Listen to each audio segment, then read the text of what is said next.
Yes, I'm Robert Kerstein, and I'm here at New Jersey Health Professionals Development Institute.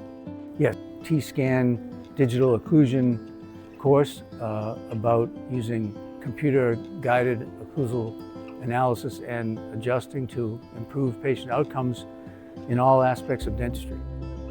Well, it's a unique course. Most occlusion courses don't involve digital occlusion, although many advocate talking about scanners, iOS scanners. iOS scanners take pictures of teeth they don't touch, and then the software algorithmically puts the information together so the dentist can study the case spatially, but it offers no information to the bite interface, to how teeth rub, mill, mesh, bang into each other, clench and grind against each other.